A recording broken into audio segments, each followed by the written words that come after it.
This is the Graceful Atheist Podcast. Welcome to the Graceful Atheist Podcast. My name is David, and I am trying to be the Graceful Atheist. Please rate and review the podcast on podchaser.com or the Apple Podcast Store, and subscribe wherever you are listening. Also, please consider voting and nominating the podcast on the podcastawards.com Spirituality and Religion category. Special thanks to Mike T. for editing today's episode. On to today's show. My guest today is Daniel Kelly. Daniel is the new co-host of When Belief Dies with Sam Davis. Daniel and Sam interviewed me on an episode a few weeks back, and Daniel and I interviewed Sam that went on When Belief Dies a few weeks ago as well. Daniel has recently appeared on the When Belief Dies podcast as the ongoing co-host. I got the opportunity to interview Daniel and hear his story firsthand here, and it is an amazing story. Daniel began as more of a charismatic Protestant. He went to an Orthodox church for a while. He really got serious about theology and studying, and some of those seeds led to future doubt. Daniel also expresses the incredible grief and loss of the deconversion process, as this occurred for him shortly before the beginning of the pandemic, and the experience of the loss of community was profound and difficult, and it just reminds us to tell you that you don't have to go through this alone. If you need to talk to someone immediately, recoveringfromreligion.org has a chat hotline, and you can talk to someone right now.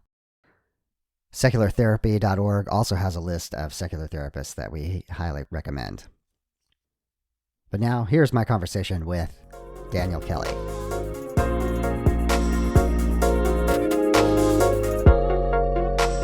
Daniel Kelly, welcome to the Graceful Atheist Podcast. Thanks very much, David. Looking forward to chatting to you again. Yes, absolutely. So we're going to acknowledge here that the timing is interesting. You are the new co-host of When Belief Dies with Sam, and you actually were on when you and I interviewed Sam, and that aired on When Belief Dies. But you are just now, probably as people are listening to this, coming on as the co-host for that podcast. And so the timing is just a little different based on the delay that you guys have had. But I'm really excited to have you here today to hear your story. So as much of your story as we can tell, and then at the kind of near the end there, we'll talk more about your work on the podcast. So let's begin with, what was your faith tradition growing up? What was that like?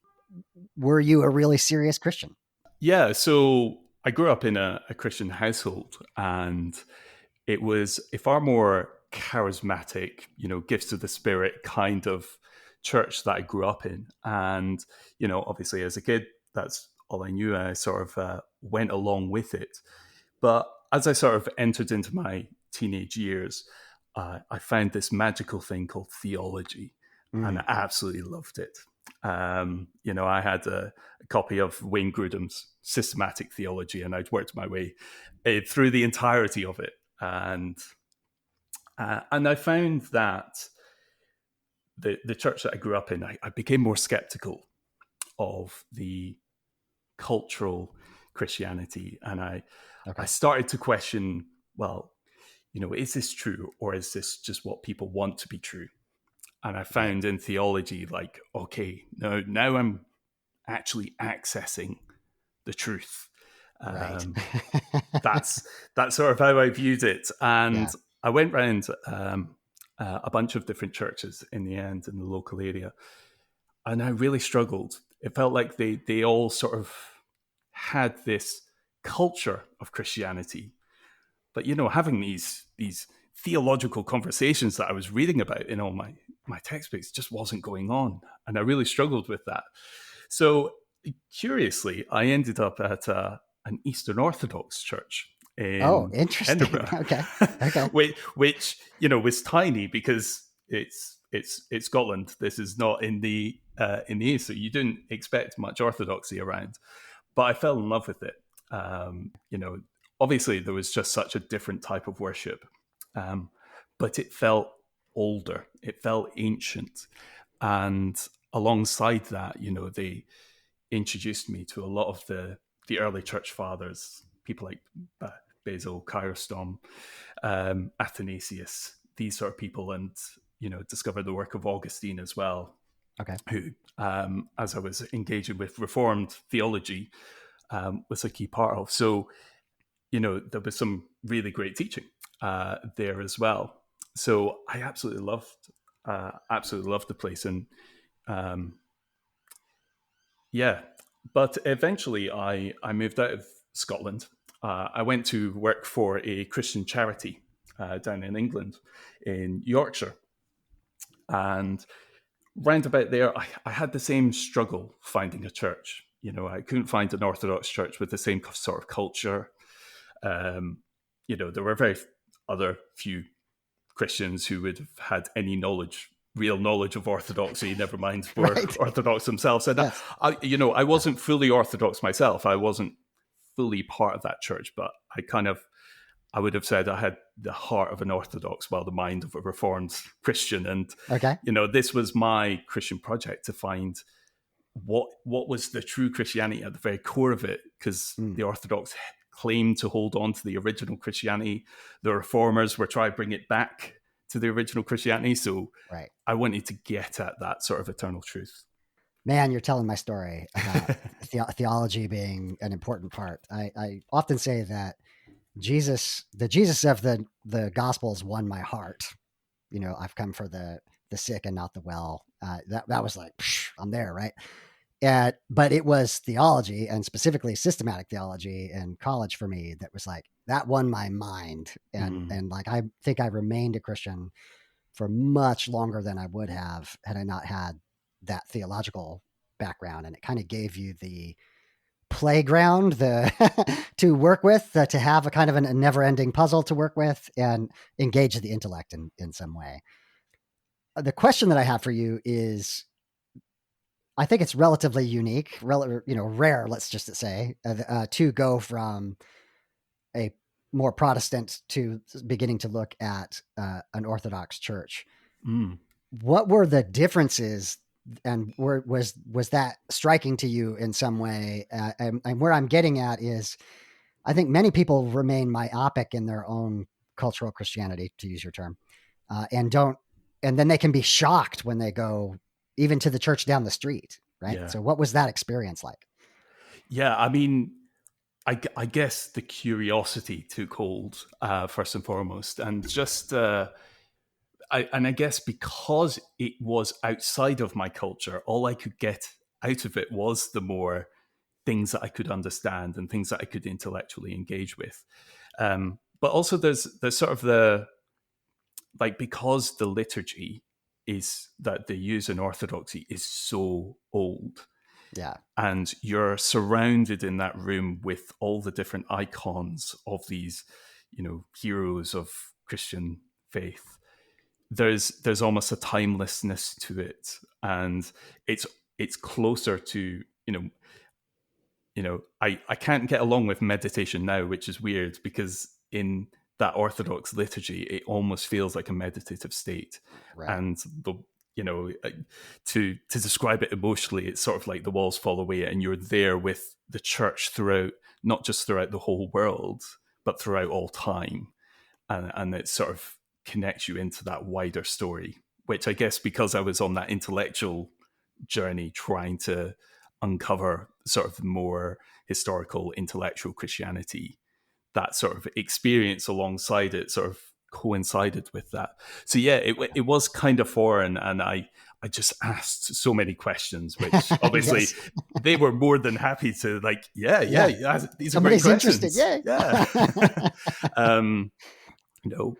Why do you kiss icons and all these sort of things? But at the core of particularly that church, there was sort of a strong core of teaching theology and understanding the truth and holding fast to the truth that has been inherited throughout the generations.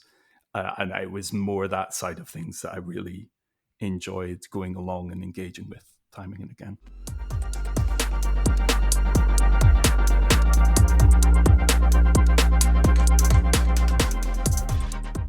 So one more thing that I relate to, and I'll try to get you back to where I interrupted you.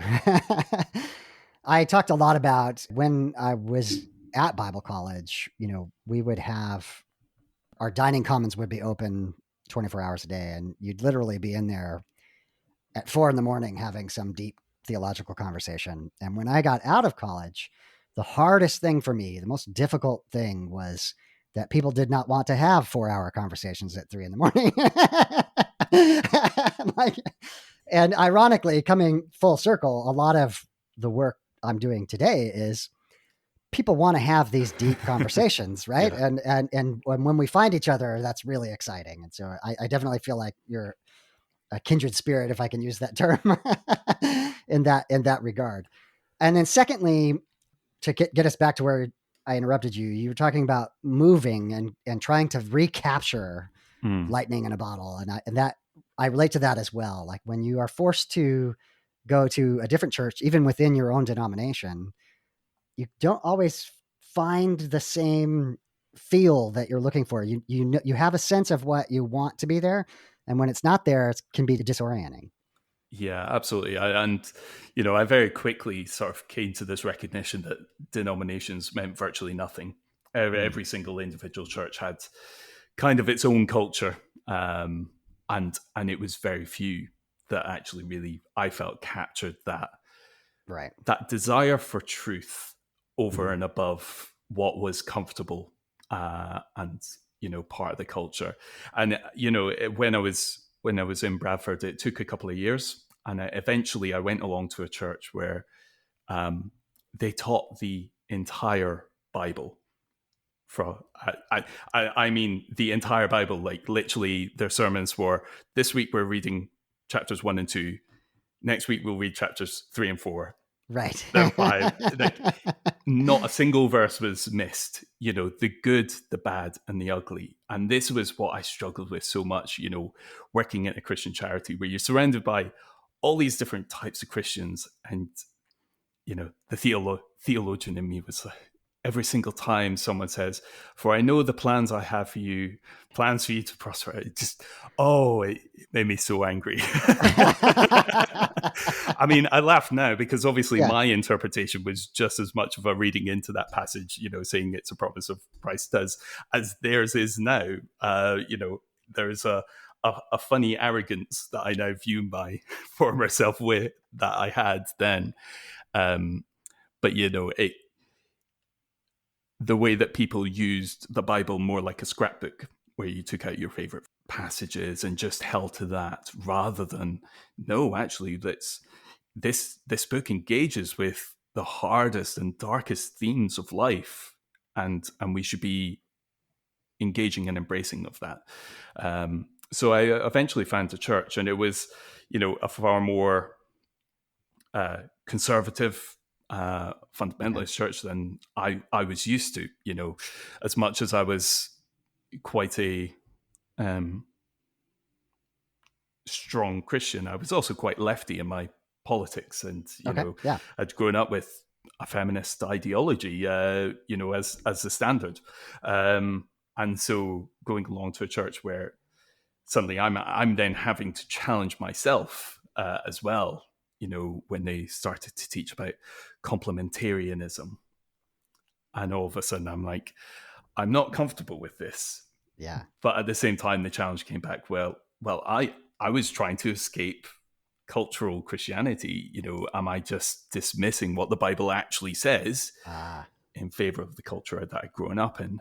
And so eventually, I'd tried to convince myself of that, and various other things along the way. Interesting. In some ways, it's your moral intuition that is getting in the way, right? You have a sense of the equity for women in particular, and when that is getting challenged, you're having this moral reaction to that, and having, in your words, to kind of overcome that.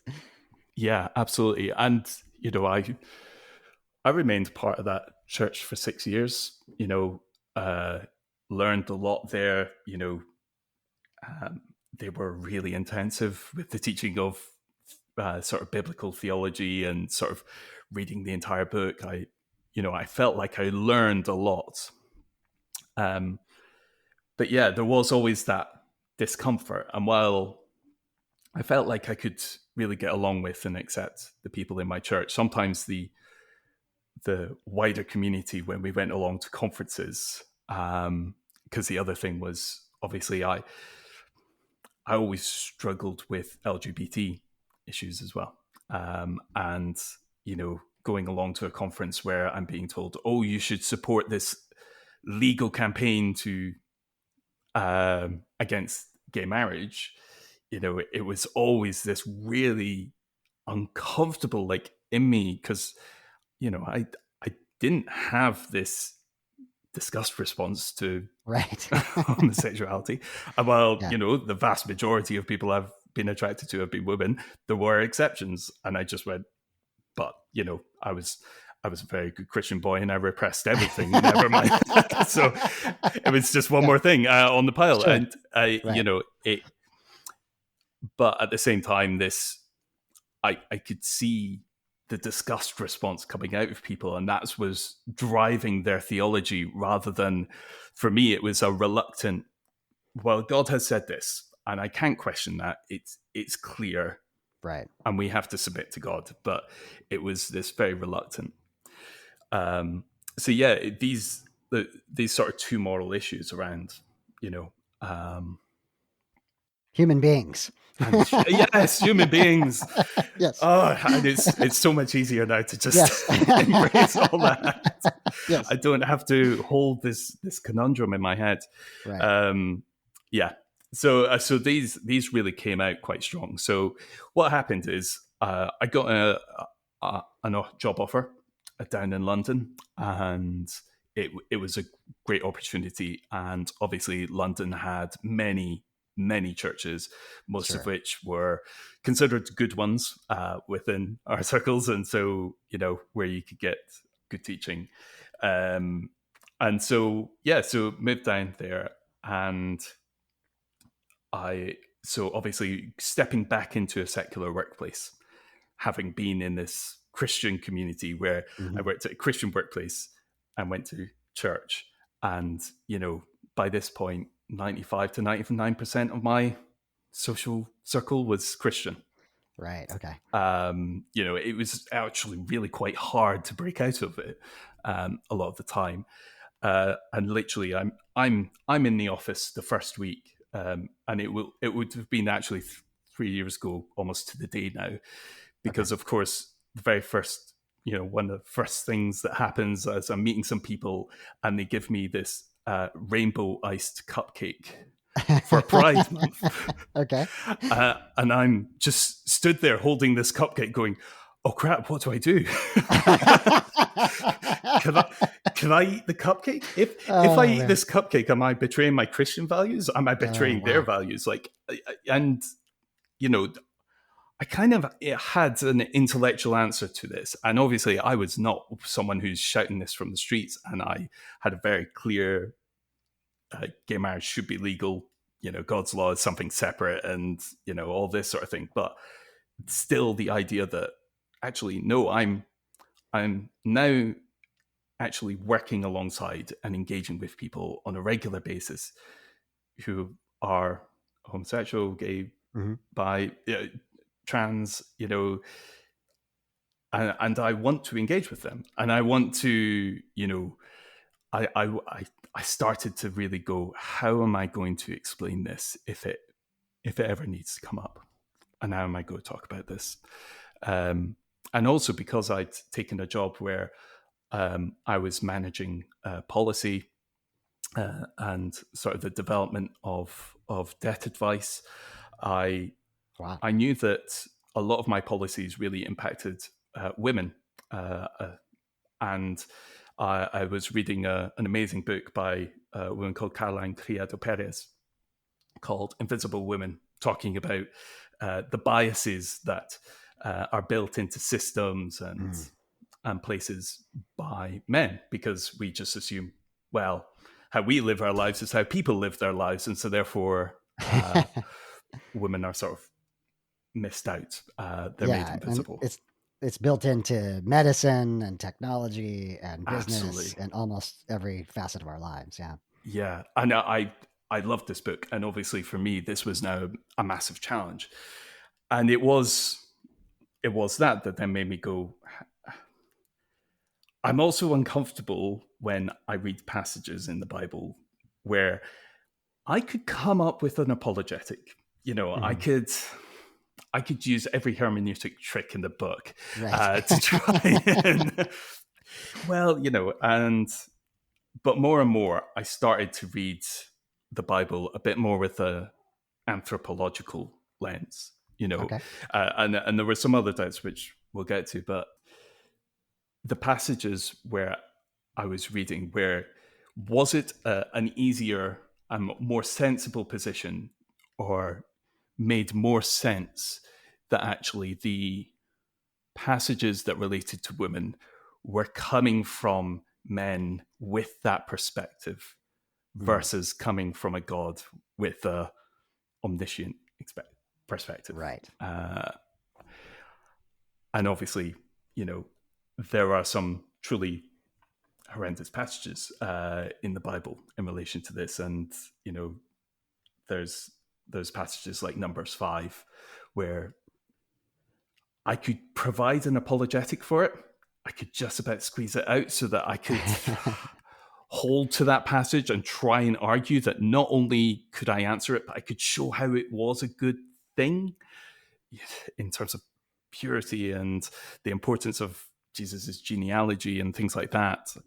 But at the same time, what if I was wrong? If I was wrong, then I was holding on to passages and declaring them as good and perfect when actually they're saying something that's deeply problematic.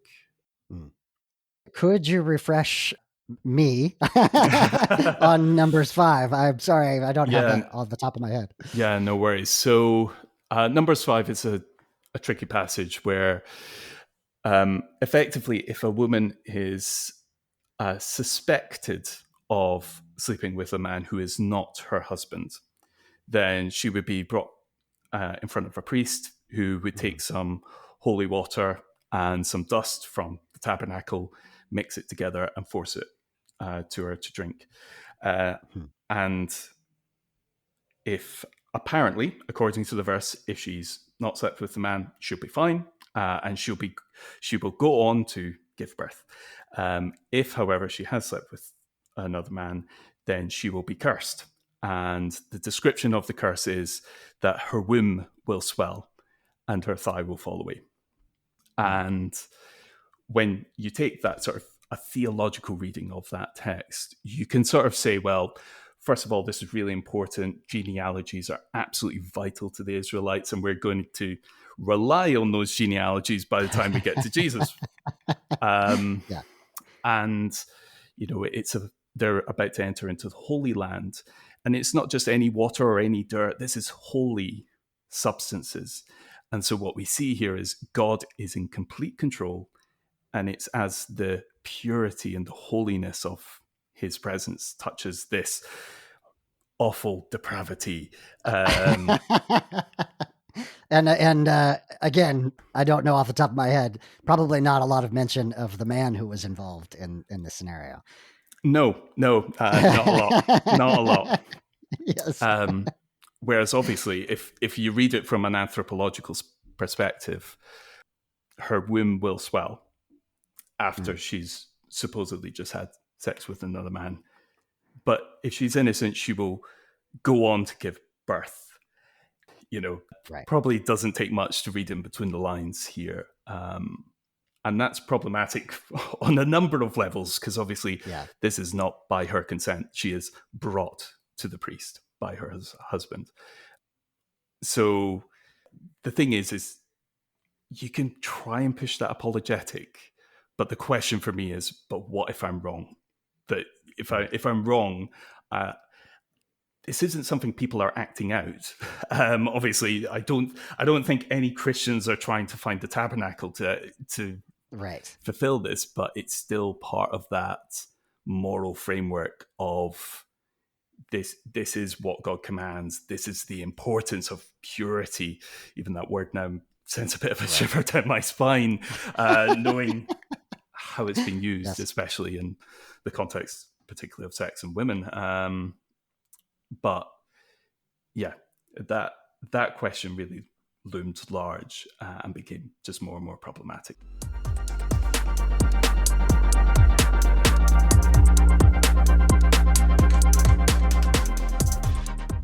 We'll just acknowledge here the obvious fact that throughout Christian history, women have borne the brunt of being blamed for men's failures. In other words, they are treated as the Jezebel, they are treated as the temptress, when it's ultimately the men within that culture that have been the problem. and even to today, the complementarianism of today, the problem is it's not acknowledging that the men are the problem. And I would have included my previous self in this as well, of just, buying into that culture at any level. Yeah, absolutely. And I guess I had, these were things that were really niggling away at me. And now they were way more problematic because I now felt like, okay, I actually have to talk to people. And if this ever comes up, how am I going to respond? But at the same time, there was also the more boring and technical stuff that just was weighing on top of me. Because, I kind of always had this really funny relationship with Genesis that I just could not get my head around. And obviously, this is a classic, Christian problem in terms of what genre is Genesis. Because, when I read it, there were clearly elements of poetry in here. And my main argument was always, this is teaching theological truth. Like, that is its core purpose, rather than, if you were there with your eyes, this is precisely what you would see. At the same time, there was always this question of, well, how did the New Testament authors then look back at the Old Testament, and how do they read it? And I kind of got myself into a bit of a loop in terms of, I wanted to read the Bible for truth. And that meant understanding the author's intent and what they meant by it in their time and place. And so now trying to figure out, well, actually, it seems like both Jesus and Paul reference Adam as a real human, and even some of Paul's theological arguments are based on Adam being a real man. It seems to really struggle. And obviously, to a certain extent, while, the ancient readers of these texts were not scientists, they don't think in the way that we think now. At the same time, when they see this big long list of people and how long they lived, they believed that that's how long they lived. That was kind of the intent. And it's, to a certain extent, I was struggling to figure out, how do I match up this special revelation of God and how he's revealed himself through the Bible versus, well, what we observe in the world. And then Paul did something weird in the book, in his letter to the Galatians, where he says, the promise was made to Abraham, and it said to your offspring, singular rather than plural. Except it doesn't. It just doesn't. And I tried to read a number of apologetics on this and trying to figure out how to understand it. But, effectively, Paul is taking this promise that was made to Abraham and showing how it relates to Jesus. And I didn't have a problem with the theological point he was making, but he was stretching this passage and changing it to fit what he wanted it to say, as opposed to the clear reading that the author of Genesis had. Even like Abraham, his name was originally Abram, which meant father, and then Abraham, father of many, and his offspring would outnumber the stars. So Paul's assertion here that it was singular rather than plural actually cuts against the entire narrative that was there by the original author. And so it all came to a head when, I was reading one day First Timothy chapter 2, and it was another passage about women submitting to their husbands. And it was more around teaching in the church, sorry. And so women were not to teach in the church because Adam was created first, then Eve, which, was this doctrine of created order and was quite common use by complementarians and was kind of the thing that I'd accepted. But then he goes further and says, oh, and Eve was deceived, but Adam wasn't. And once again, and, when I read the original story in Genesis, it's like, it's not really there. Yes, she is deceived, but Adam's there with her. And then he eats the fruit. And if she's deceived, well, then at least she was just mistaken. Adam was just in pure rebellion. Like, surely that's the bigger problem here. Like, yes, yeah. And then he goes on, oh, well, but she'll be saved through childbirth.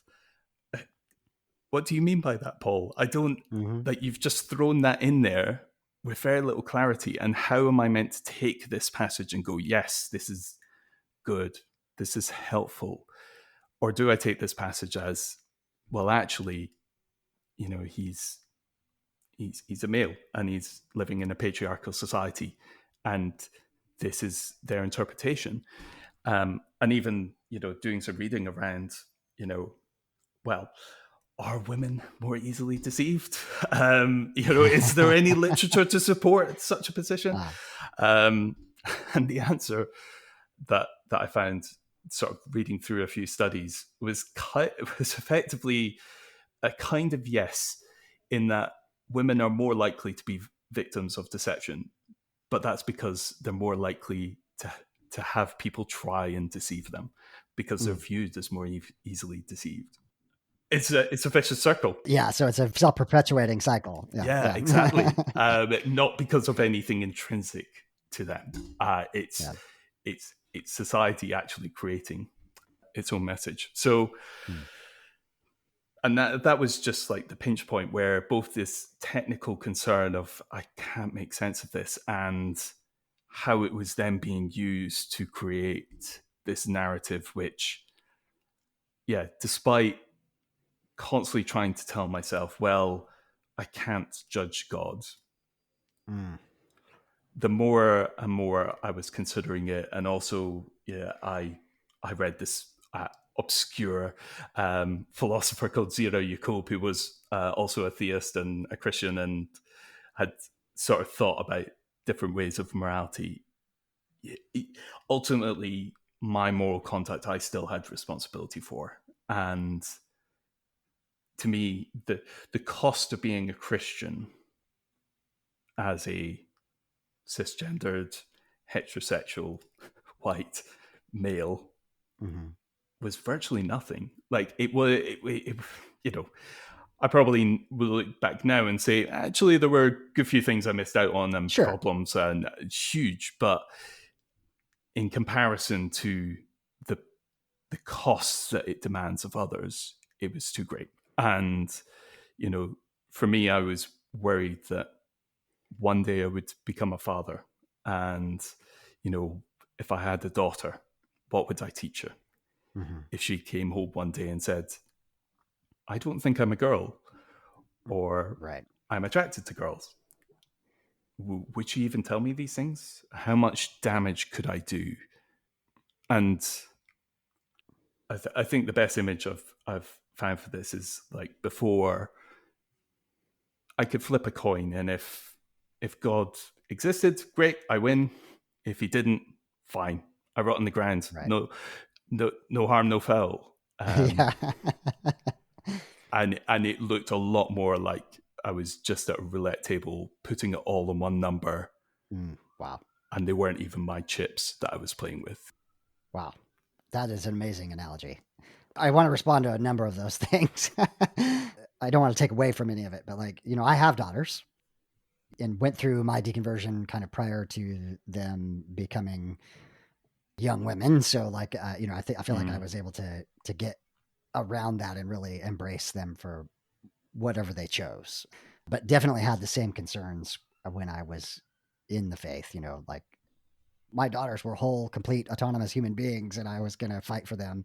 And there was no way I was going to diminish who or what they could become. And so I definitely feel that.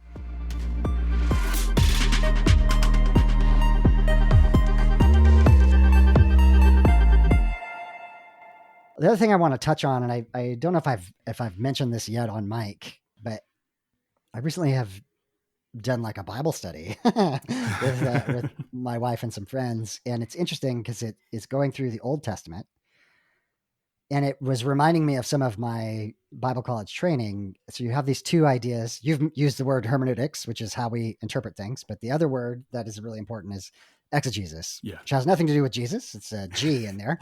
It just means interpreting the text as the original author meant and as the original readers and hearers would have understood it to mean.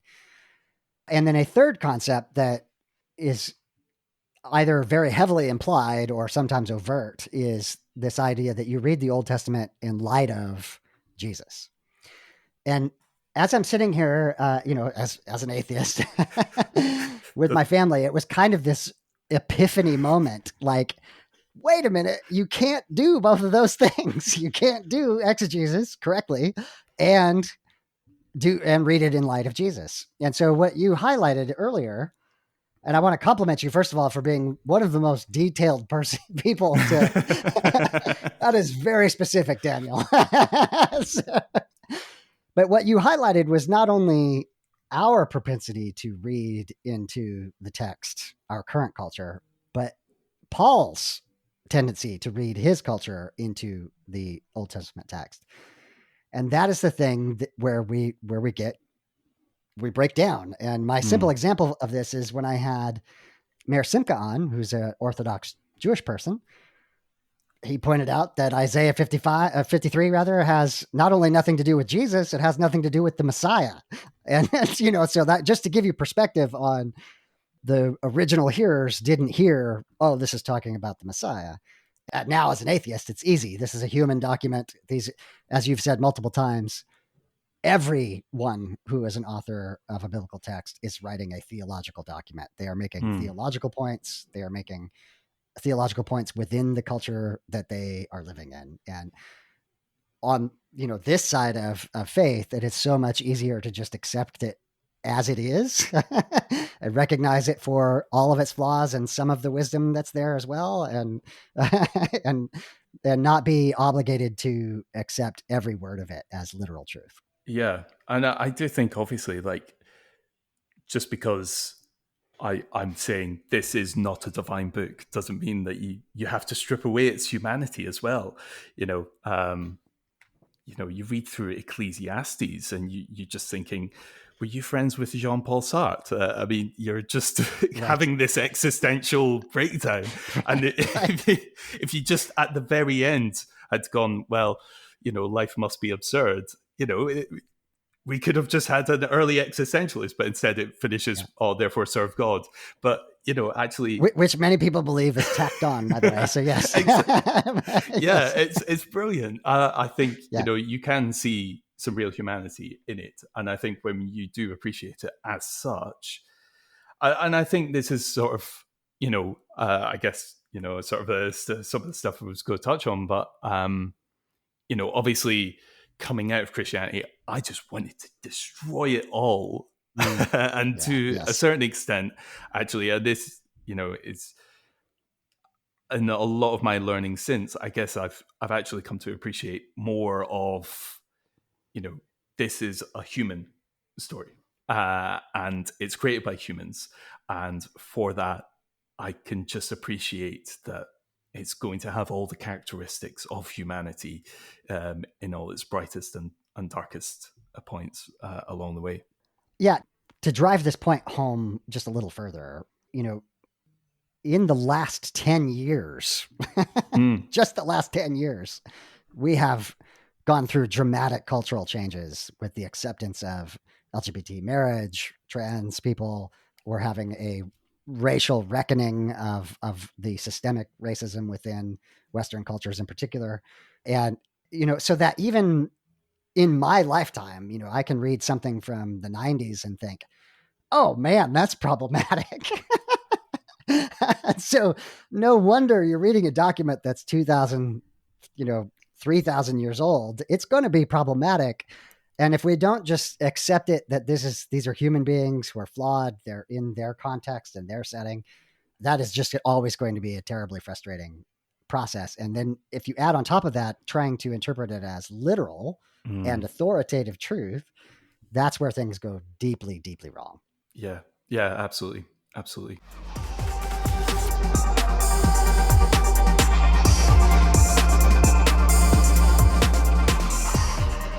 You've hinted here that, you have kind of this reckoning and you kind of want to burn it all down, which I think is, first of all, a very natural response. I think I think everyone goes through that for at least a certain amount of time. But what were those first few months, that first year? What was that like for you? Yeah, it was scary. It was pretty scary.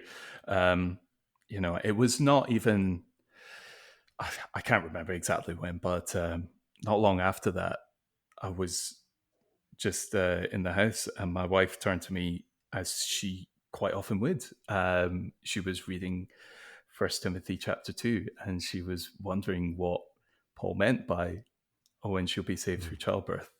And it was this weird coincidence, but oh wow, I was just caught in the headlights of,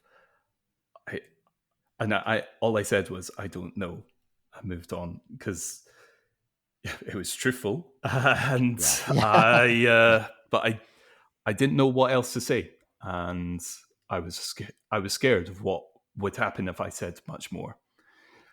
And I was still going to church every Sunday for a good few months, probably about 6 months in the end. But I kind of made that shift from a doubting Christian to a doubting atheist,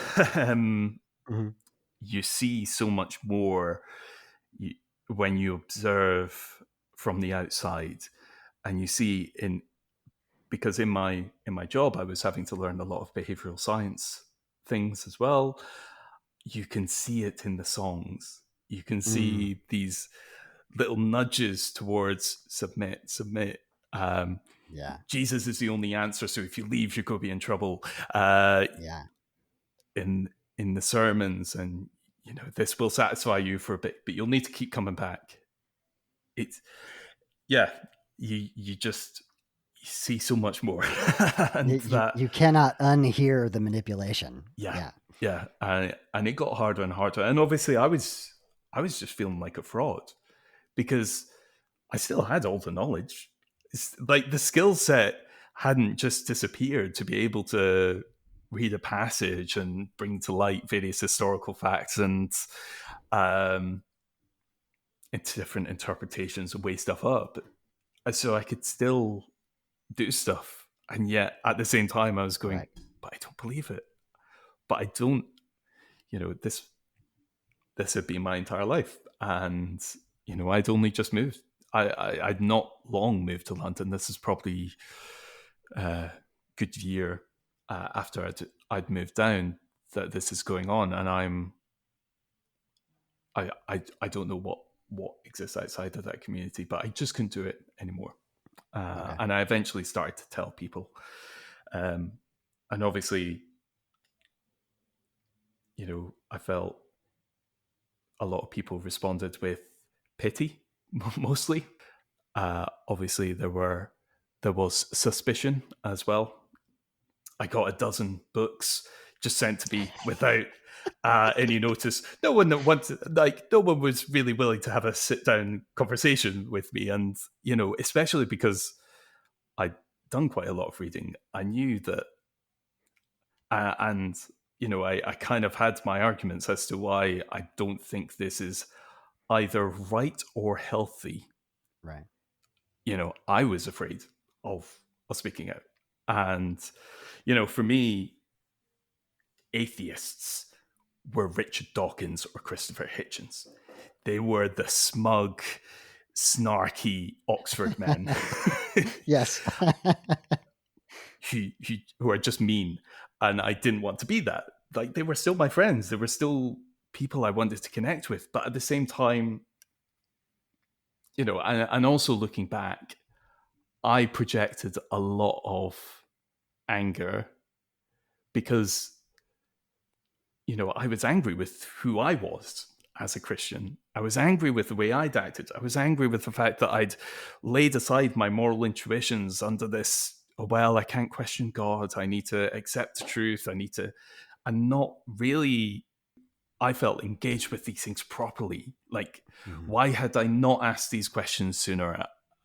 These weren't passages that I hadn't read before. I knew them, but why hadn't I asked these questions in these ways? And also, if someone had turned to me and said, I'm no longer a Christian, my response, technically, as a Calvinist, was, well, actually, that kind of means you probably weren't a Christian in the first place. And I'm sat there as this walking, talking contradiction to my former beliefs. And, something else has gone wrong. And so, of course, I'm angry at myself, so I'm angry at other Christians.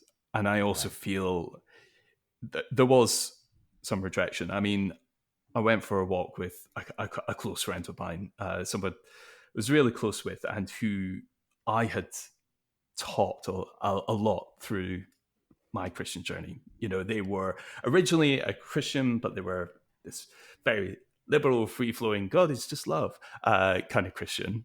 And I had taken them and turned them into this far more evangelical Christian to my pain. And when I tell them, I'm bombarded with, well, what have you been reading? Who have you been speaking to?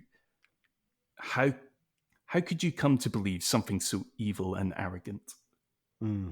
Wow. And, when they said that to me, I wasn't surprised. I wasn't shocked. I wasn't angry with them. I was angry at myself because I heard, like, behind those terms, I knew the thinking that was there, and I was hearing back things that I had created, I had indoctrinated, and I hated it. And those words haunted me for a long time.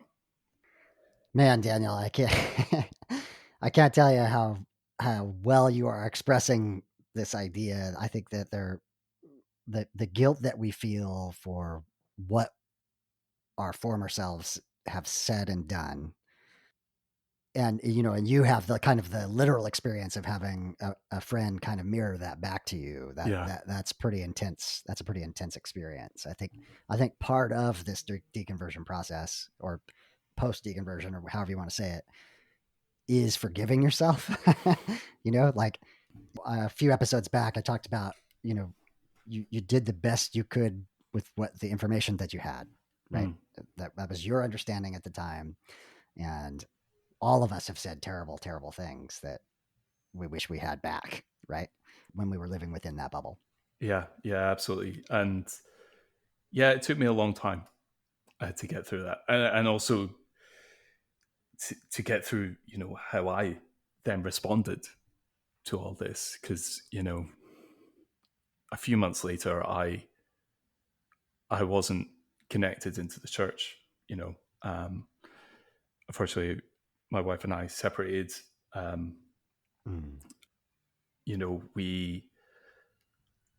It just went through an incredibly dark time. I felt so completely isolated because most of the social interaction I was getting was at work, which kept me busy. But after a while and going through, just a really difficult place, I recognized, actually, I'm really struggling here. I need a new community. I need people around me who are going to support me, because I didn't know who in my friends and family I could truly trust, because they were all Christian. I felt they were all going to judge me, and some of that was true, some of that wasn't, but that's how I really felt in that time. So I had to go out I had to go out of the house. I needed to engage with people. I need to breathe the same air as them. And this foreshadowing. This was March 2020. Wow. Yeah. Oh my goodness. Yeah. Perfect timing, of course. Yeah. As Prime Minister Boris Johnson comes out and says, "You will stay at home. You will save lives, protect the NHS. COVID is here. Don't go anywhere." And yeah, the isolation definitely came at the worst possible time, and it got a lot worse. And you know, it's hard and weird to describe what I went through at that time, because I just really wasn't healthy. And in all this, as much as I had my reasons, I was fairly confident that I had left my faith for good reasons. At the same time, I still had my moments of doubt, and those moments of panic and fear of being wrong, especially when, as someone who was a Calvinist, it's kind of weird, because you look back and then it recontextualizes everything. Either I was mistaken the entire time, or actually I'm forsaken. Like the every prayer that I made, every time that I felt like I was relying on God, and he was the one person I could trust. I mean, what was he doing? Was he just laughing at me? Was he sickened by me? Like, what was that? If I'm wrong, why am I left in this situation? And then, if you'd ever talked to me about hell as a Christian, I would have given you a very long talk about how Dante's Inferno is not canon, and we need to be very careful about what we think about this topic. Yeah. But at the same time, obviously, there is a motif, and there are passages like, and especially for me, the 2nd John, it talks about people who would be deceivers, and they would speak against Jesus, and I didn't want to be one of those people, even though I did, because I was so angry, but I didn't know what to do, because if I opened my mouth, I would be guilty. And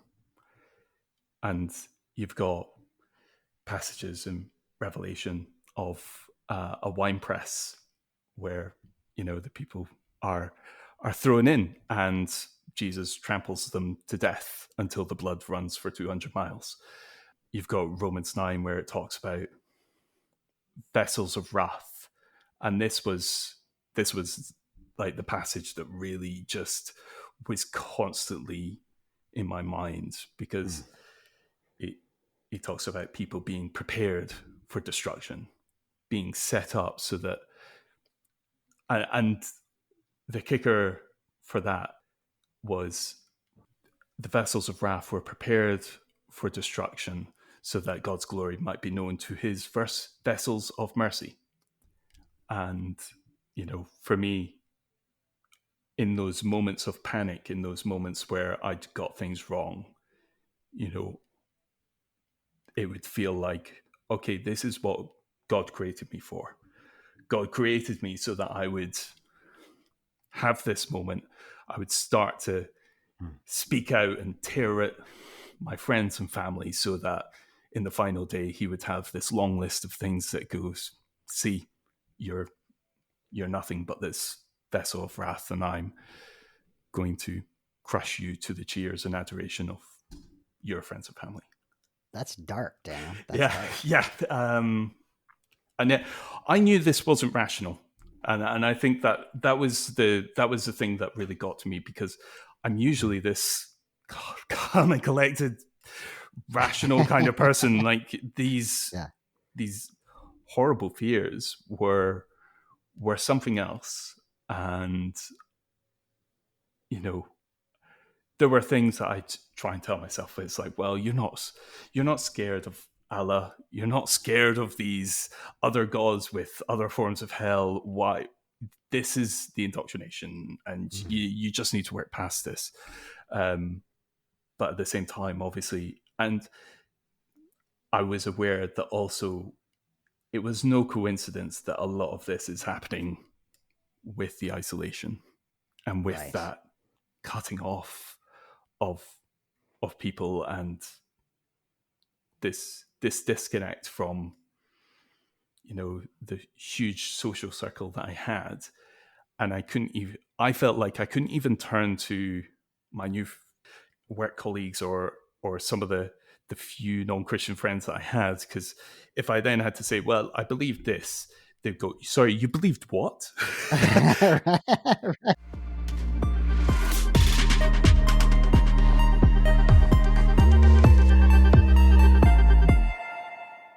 Can I just acknowledge the incredible amount of loss that you experienced? So those of us who have believed before, we are losing the intimacy of a God who knows every hair on our heads. We lose that.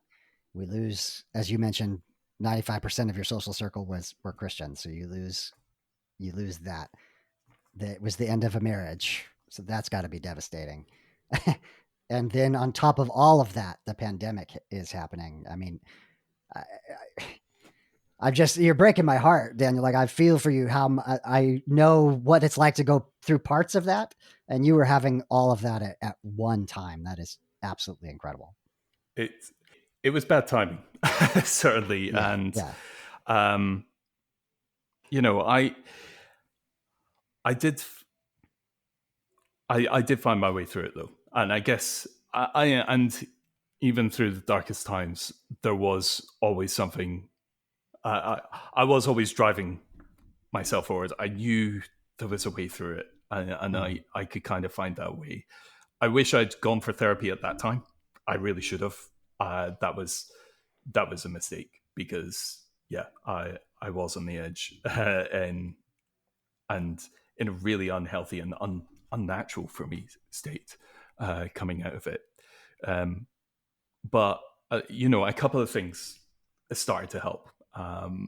So, you know, because for me, for some reason in my head, there was still this idea that people don't lose their faith, like, or that the people that didn't actually, like, even though I had lost my faith, it still felt like I must be the only person that's truly done this. Oh yeah.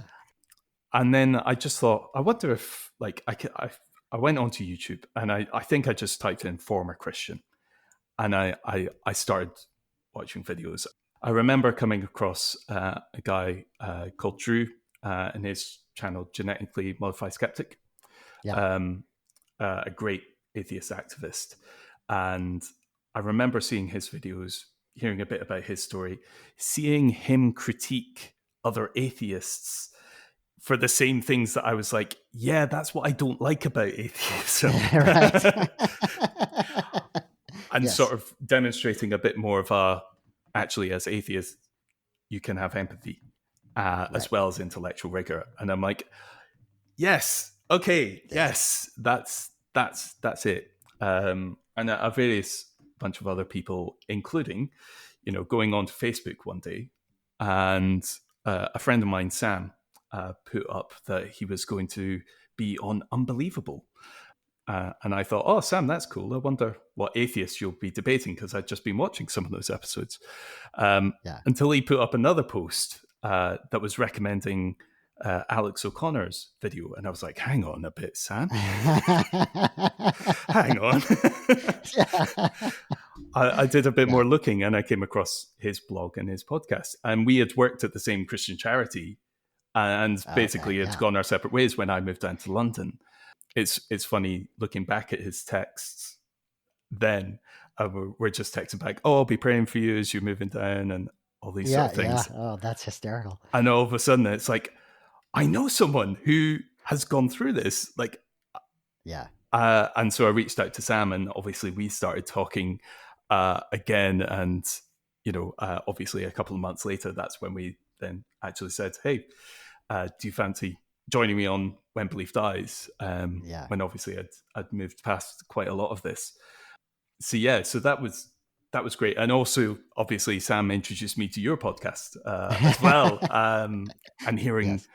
other people who sort of engage with the real loss that does come with, I don't mind using the phrase losing your faith, because it is a loss in some way. I would wish atheism on everyone. Yeah. I would wish the Yes. journey, I mean, Yeah. on no one. That's sort of a paradox. But yeah, I find that incredibly helpful. But also, I think what was really important for me was just before lockdown. I think it must have been the weekend or just 2 weekends before. My dad had come down to London to see me because he just really wanted to talk, and obviously I was so nervous coming up to this, and my dad just reassured me that they still loved me, though this wasn't going to change that.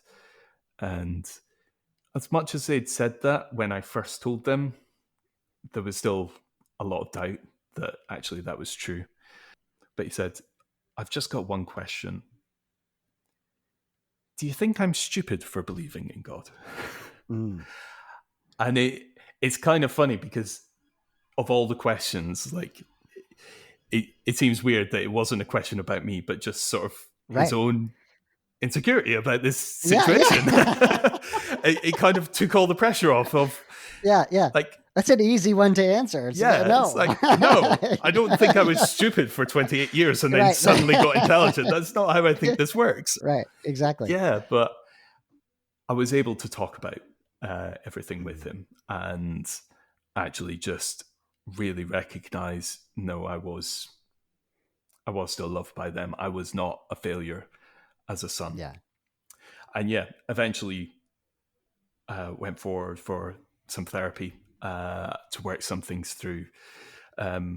Because obviously, like, I was so aware that sort of this journey I'd been on that was more than it should have been. I knew it was irrational. There was something that all of this was really setting off in me, this real insecurity. And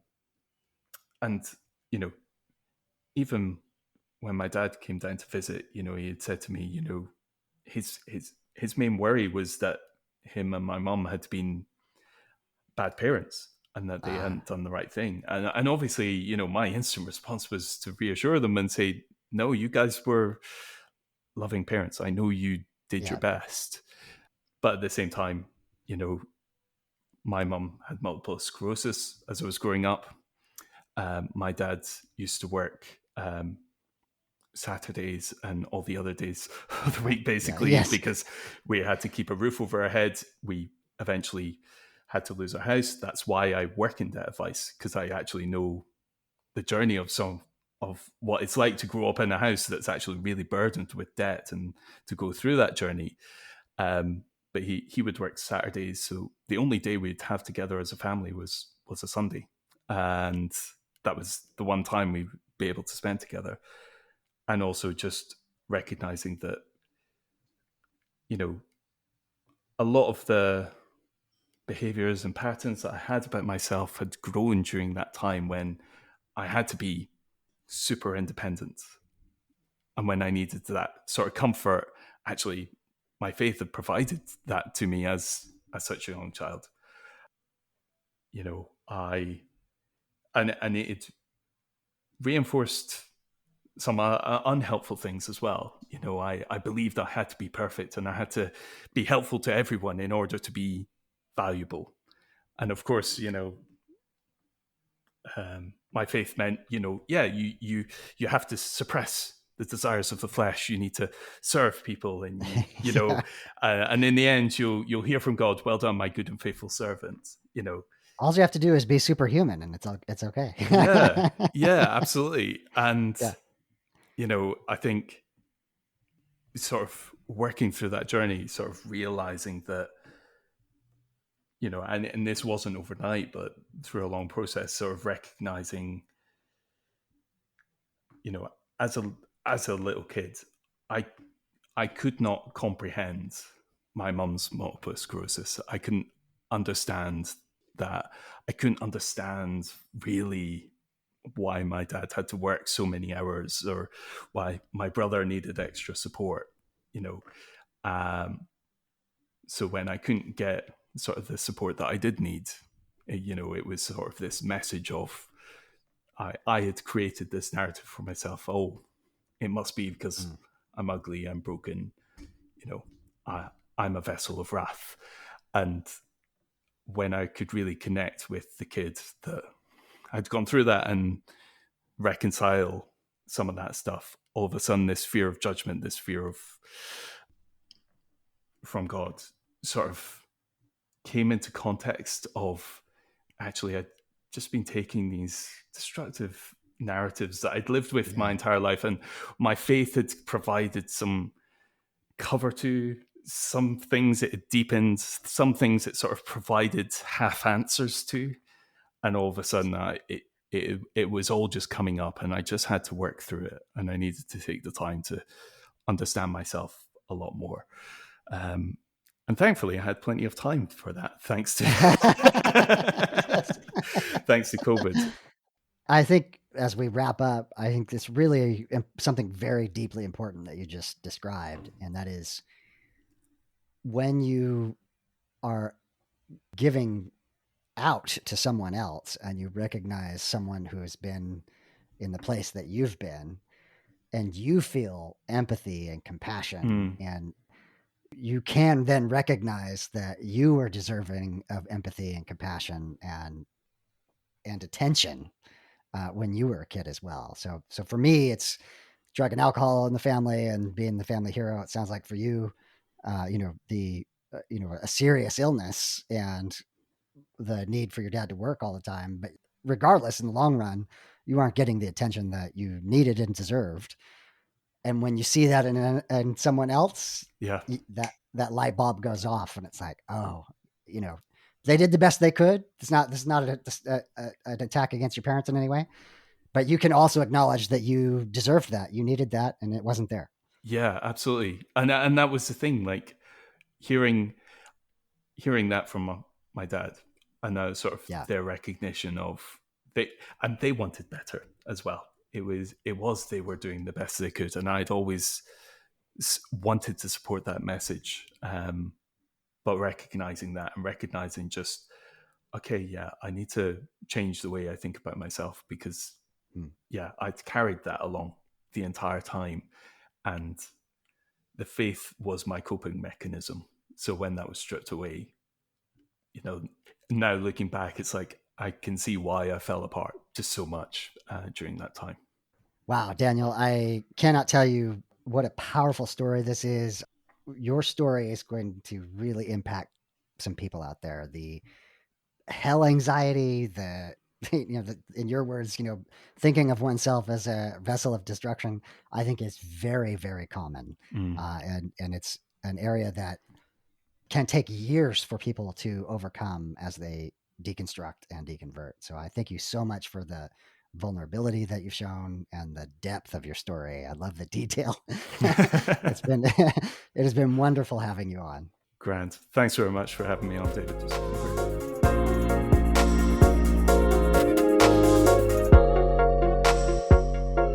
Final thoughts on the episode.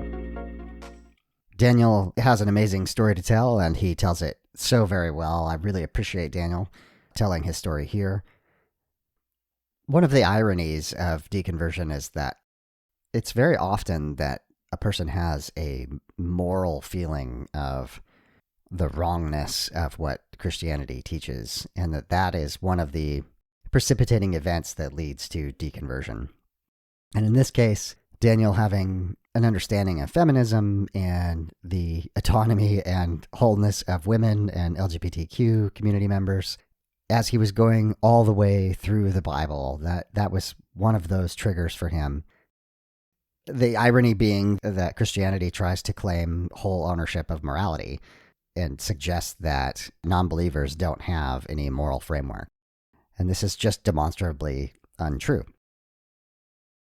The other thing I thought was really fascinating is talking about Paul's interpretation of the Old Testament and the recognition that this is not a new phenomenon.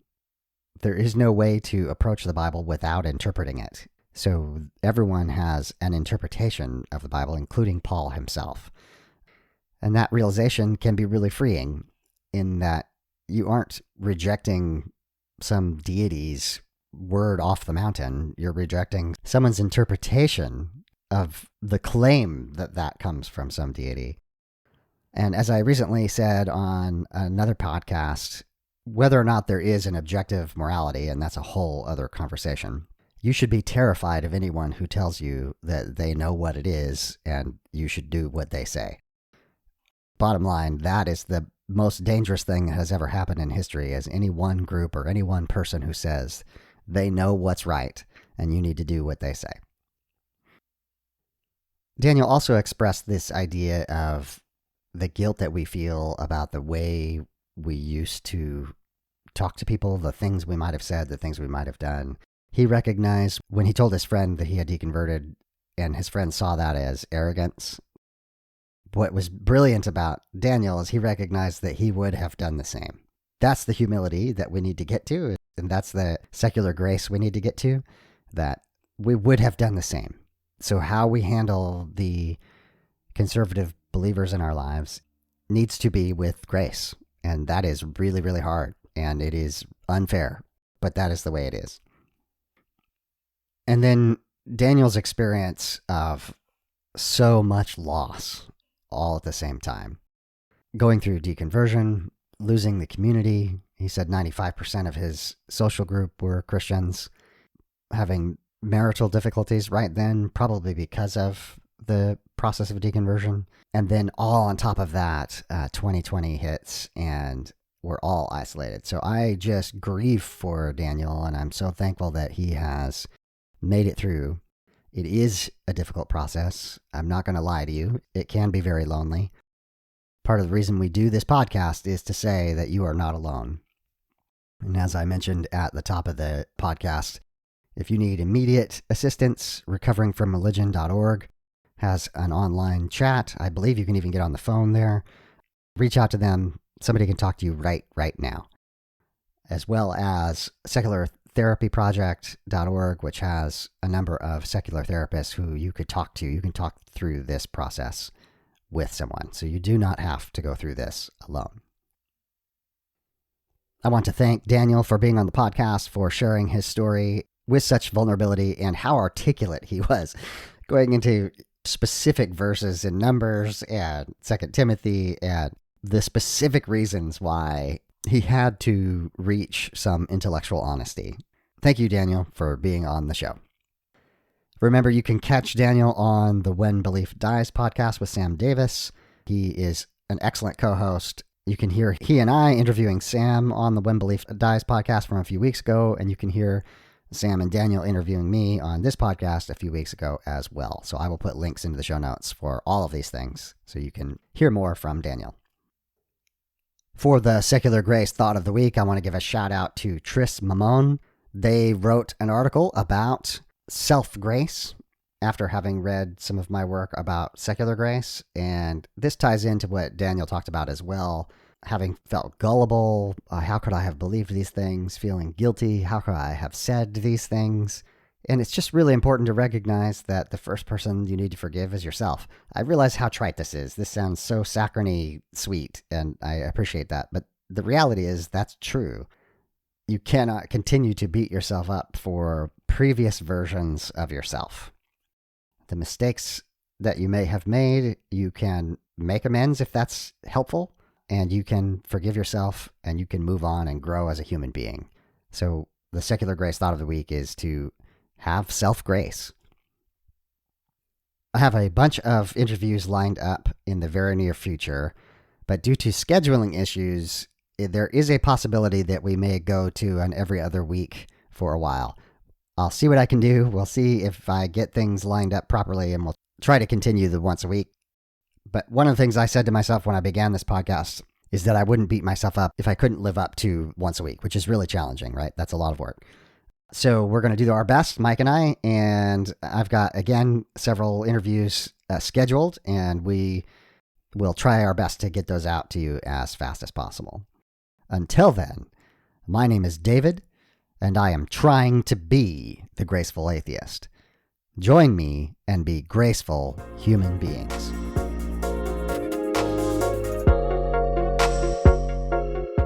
Time for the footnotes. The beat is called Waves from Mackay Beats. Links will be in the show notes. If you'd like to support the podcast, you can promote it on your social media. You can subscribe to it in your favorite podcast application, and you can rate and review it on podchaser.com. You can also support the podcast by clicking on the affiliate links for books on gracefulatheist.com. If you have podcast production experience and you would like to participate with the podcast, please get in touch with me. Have you gone through a faith transition and do you need to tell your story? Reach out. If you are a creator or work in the deconstruction, deconversion, or secular humanism spaces and would like to be on the podcast, just ask. If you'd like to financially support the podcast, there's links in the show notes. To find me, you can Google Graceful Atheist, you can Google deconversion, you can Google secular grace, you can send me an email, gracefulatheist@gmail.com, or you can check out the website, gracefulatheist.com. My name is David, and I am trying to be the Graceful Atheist. Join me and be graceful human beings.